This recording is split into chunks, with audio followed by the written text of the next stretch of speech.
जो सत्यकेतु राजा के पुत्र हैं, प्रताप भानु राजा जो हैं, मानो पृथ्वी मंडल के एकमात्र चक्रवर्ती सम्राट बने, अनेक राजाओं को अपने अधीन कर लिया, कितने राजाओं को निष्कासित कर दिया। यद्यपि धर्म भी बहुत करते थे। नाना बापी कूप तड़ागा सुमन वाटिका सुंदर वागा, विप्र भवन सुर भवन सुहाए, सब तीरथन विचित्र बनाए। लेकिन ध्यान देने की बात है, देखिए हम जीवन में धर्म कर्म करते हैं, लेकिन उसका लक्ष्य जो है धर्मते विरत जोगते ज्ञाना। श्री हरि धर्म से वैराग्य, और वैराग्य को ही यहाँ पर योग कहा है। जोगते ज्ञाना, और ज्ञान मोक्ष प्रद वेद बखाना। धर्म से वैराग्य, वैराग्य से ज्ञान, ज्ञान से मोक्ष, इस लक्ष्य को हमें अपने केंद्र में रखना चाहिए। धर्म कर्म करते हुए यदि उसका भी अभिमान हो जाए, अजी हमने ऐसा धर्म किया, तो वो जैसे नृग का प्रसंग आता है ना, अब ठाकुर जी के लिए सुंदर सुंदर हम भोग राग पोशाक, सुंदर सुंदर बंगले, अब विचार करो कि इस बात का हम अभिमान करें, हमने इतना धन खर्च करके फूलों का बंगला 56 भोग लगवाए, ये किया ते किया। अभिमान तो पहले से थे, ये अभिमान एक और बढ़ा लिया। क्या ठाकुर जी के पास कपड़े पहनने के लिए हैं नहीं, रहने के लिए घर नहीं है इनके पास, क्या फूल बंगले देखे नहीं हैं? कौन सी ऐसी साधना है जो अभिमान को पुष्ट करने के लिए होती हो, अभिमान को चूर्ण करने के लिए होती है, गलित करने के लिए होती है। एक बार राजा जो हैं जंगल में शिकार खेलने के लिए गए। शिकार खेलते हुए एक बाराह दिखाई दिया, उसका पीछा किया। तक तक तीर महिष चलावा, कर छल सुअर शरीर बचावा। वो सूकर तो अपनी गुफा में चला गया। राजा शर्मित थे, एक आश्रम देखा, उधर गए हैं तो वहां पर एक कपट मुनि था। कपट मुनि ने परिचय पूछा। यहाँ पर प्रताप भानु ने झूठ बोला है। आरंभ में दोष जो है राजा का ही है।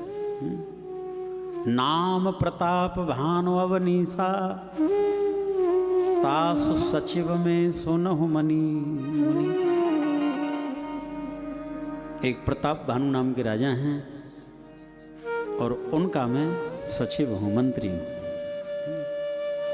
देखिए लगता है कोई भले ही आज की भाषा में कहते हैं ना, कोई खड़िया पलटन साधु, आप उसमें भी सच्ची श्रद्धा करो, सद्भाव करो, साधन में हमें आगे बढ़ने का अवसर मिलेगा, हमारी भक्ति बढ़ेगी।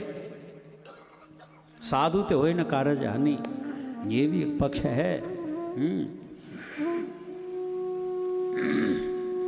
यहाँ पर राजा ने ही झूठ बोला है, लेकिन ये समझ गया था और बड़ा प्रसन्नता जाहिर करता है कि राजा तुमने जो परिचय दिया है मुझे बहुत प्रसन्नता हुई। राजा के ऊपर राज्य का दायित्व होता है और उस राज्य के रक्षण के लिए, संवर्धन के लिए यदि झूठ आदि भी प्रयोग किया जाता है तो उसके लिए छूट है। ये चातुर्यता है तुम्हारी। और इस कपट मुनि ने ही परिचय दे दिया। मैं जानता हूँ कि आप प्रताप भानु राजा हैं, बहुत अच्छी बात। और आप तो ऐसे नक्षत्र में जन्मे हो, आपके जीवन का जो उत्कर्ष है, ब्रह्मा विष्णु महेश, इन तीनों के जो कार्य है ना, उस सत्ता को अपने हाथ में ले सकते हैं आप। साक्षात जो काल है वो भी आपके चरणों में नतमस्तक होगा। सदा के लिए अजर अमर हो जाओगे, ब्रह्मा विष्णु महेश भी अधीन हो जाएंगे तुम्हारे। उसके लिए कार्य करना है। क्या? जो नरेश में करूं रसोई, तुम पर सो मोहि जान न कोई। अन्न सजोई जोई भोजन करही, सोई सोई तव आय सो अनुसरही। तुम जो है, मैं रसोई बनाऊं, आप परोसो और ब्राह्मणों को भोजन कराओ। और जो जो ब्राह्मण भोजन करके जाएंगे, उस भोजन का ऐसा प्रभाव होगा, जो ब्राह्मण भोजन करके जाएगा और उसके घर में भी यदि कोई भोजन कर लेगा तो वो भी तुम्हारे अधीन होगा। हाँ, ये कार्य करना होगा।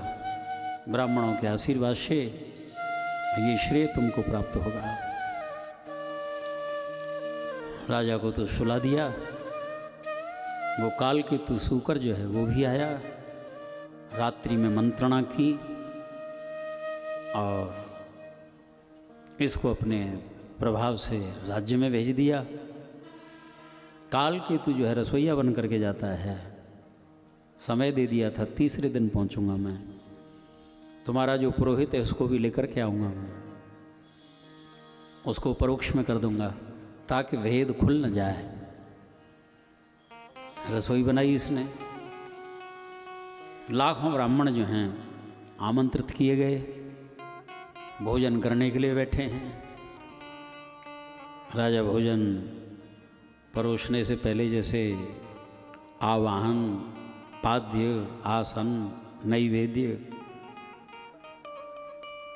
सब चल रही थी प्रक्रिया। इतने में ही आकाशवाणी हो गई।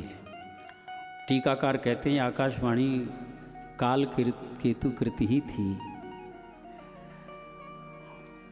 और आकाशवाणी ने कहा कि भयों रसोई भूसुर मासु, सब द्विज उठे मान विश्वास। बोले विप्र सकोप तब नहीं कछु की न विचार, जाय निशाचर हो निप मूड सहित परिवार। आकाशवाणी, वीर ब्राह्मणों, ये जो भोजन परोसा गया है तुम्हारे सामने, इसमें ब्राह्मणों का मांस है, मत खाना इसको। ब्राह्मण इतना सुनते ही खड़े हो गए और इसको साप दिया कि तू अपने पूरे परिवार के सहित राक्षस हो जा, असुर योनि में तेरा जन्म हो। प्रताप भानु घबराए और जैसे ही रसोई की ओर आए हैं, कोई रसोईया वसोईया नहीं था वहां पर। इसके परिणाम हेतु ये प्रताप भानु ही रावण, अरिमर्दन, कुंभकर्ण और धर्मरुचि जो मंत्री था, विभीषण के रूप में जन्म लेते हैं। बड़ी कठोर तपस्या की तीनों ने। ब्रह्मा विष्णु महेश आए तीनों तपस्या से प्रसन्न होकर के रावण के पास गए। पहले रावण ने वरदान मांगा कि हम काहू के मरहि न मारे, हम काहू के मरे न मारे, बानर मनुज जात द्विवारे, बानर मनुज जात द्विवारे, बानर